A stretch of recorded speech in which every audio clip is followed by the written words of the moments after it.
रायपुरा जो रानोली के पास है उसकी ये मृतक दीपा थी।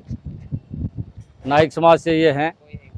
20 तारीख को इसको चनाना हॉस्पिटल में, क्योंकि इसके डिलीवरी होनी थी, उसके लिए एडमिट करवाया था। बिल्कुल तबीयत इसकी ठीक थी। 21 तारीख को इसके सीजरियन बच्ची पैदा हुई। तबीयत एकदम ओके थी, बच्ची भी ठीक थी। और कल 22 तारीख को एकाएक दोपहर के बाद में इसको परिजन, जो इसका पति है स्वयं लालचंद यहाँ है, उसको ये लगा कि भाई इसकी तबीयत बिगड़ती जा रही है। तो उसने संबंधित जो उस समय ड्यूटी पे नर्स थी उसको कहा कि मैडम इसकी तबीयत बिगड़ रही है। उन्होंने शायद थोड़ी केयर कम की। उसका ड्यूटी का टाइम भी समाप्त हो रहा था, तो दूसरा कोई व्यक्ति आएगा तो देखेगा। और 4:30 बजे के आते आते इसकी तबीयत एकाएक बहुत ज़्यादा ख़राब हुई। तो उन्होंने वहाँ इमरजेंसी में इसको लेके गए। 2-3 घंटे बाद वहाँ रखा रही है। लगातार प्रयास इस बात के लिए करता रहा कि भाई मुझे बताओ तो सही, ज़्यादा तबीयत यदि इसकी बिगड़ रही है तो मैं इसको जयपुर लेके जाऊँ या कहीं दूसरे हॉस्पिटल में इसको शिफ्ट करूँ। तो वहाँ उन लोगों ने ये कहा कि भाई ठीक हो रही है, हम ठीक कर देंगे, कोई ऐसी बात नहीं है। लास्ट में ज़्यादा जब तबीयत खराब हुई तो इसने कहा कि भाई मेरे को जो इसकी पेशेंट है, इसकी टिकट है, उसकी कॉपी दी जाए तो मैं दूसरे किसी डॉक्टर से कंसल्ट करूं। वो भी इसको नहीं दी। तो एम्बुलेंस में उसको लिटा के इसको भी साथ में बैठा दिया और उसको रेफर के रूप में कहा कि हम तो इसको जयपुर भेज रहे हैं।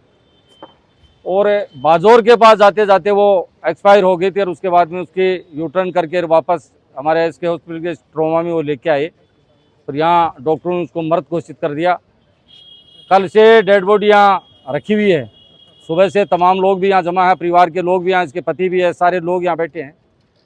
संबंधित हमारे एसके हॉस्पिटल के डॉक्टर अभी थोड़ी देर पहले आके हम लोगों से मिले थे, वार्ता करने वो आए थे।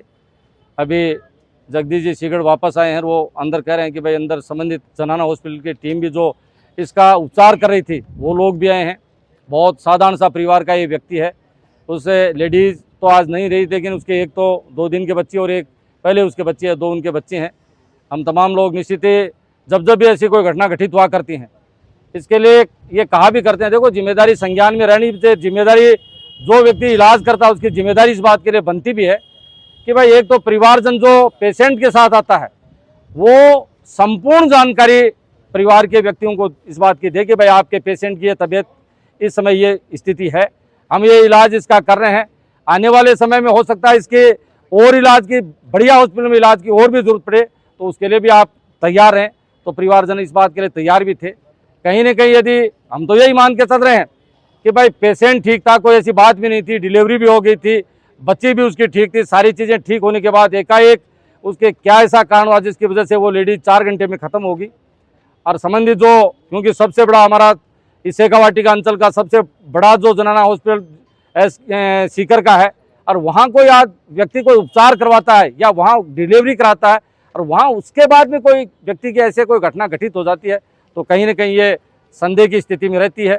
तो इस बारे में अभी चर्चा कर रहे हैं। निश्चित ही इस न्याय की लड़ाई में, क्योंकि परिवार की वो मुखिया महिला तो अब नहीं है, क्योंकि उसके 2 बच्चियाँ पीछे छोड़ के गई, एक पति को पीछे छोड़ के गई है, एक ससुर उसका मंदबुद्धि ससुर है, माँ बाप भी है, सब लोग, हम लोग भी बहुत दुखी हैं।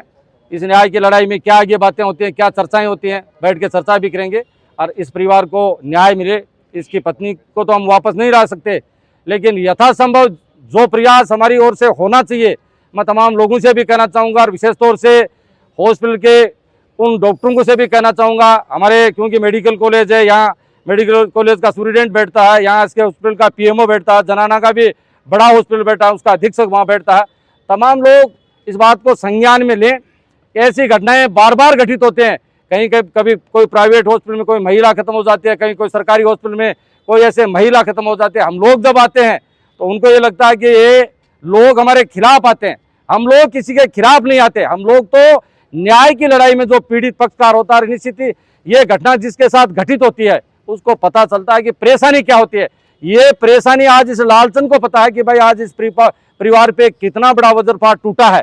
ये दुख की घड़ी तो आज इसके साथ हुई है, ये कभी किसी के नहीं साथ हो। ये हम यही चाहते हैं, भगवान से यही कहा भी करते हैं कि ये घटना घटित हमारे इस अंचल में हो ही नहीं, हम लोगों को भी नहीं आना पड़े और परिवार के लोगों के साथ भी ऐसी घटनाएं घटित नहीं हो। इस बात के लिए कहते हैं चर्चा करेंगे, बातें भी करेंगे, कहाँ तक बात आगे बढ़ती है, कहाँ तक इस परिवार को न्याय मिलती है, उस सारी चीज़ों के साथ बैठ के चर्चा करेंगे। निश्चित ही मैं तो ये कहना चाहता हूँ, दीपा को तो हम वापस नहीं ला सकते, लेकिन उसके 2 बच्चियाँ, परिवार का ये जो मुखिया बेटा, इसके पिताजी बेटे, इनको कहीं ना कहीं सरकार बेटी है या जिला प्रशासन है, इतना बड़ा हॉस्पिटल है, मिलजुल के तमाम लोग इस न्याय की लड़ाई में इस परिवार को कहीं ना कहीं हम साथ और सहयोग दें और इस दीपा को आत्मा को शांति मिले, इस परिवार को ताकत मिले। इसके लिए उनकी बच्चियों का वो सारा तो चला गया, उनकी माँ तो चली गई, लेकिन ये बाप भी एक जिंदा बैठा है जो एक पेंट का काम करता है, छोटा काम करता है, तो कहीं ना कहीं उनको कुछ मिले, उसकी लड़ाई के लिए हम लोग आए, चर्चा करेंगे।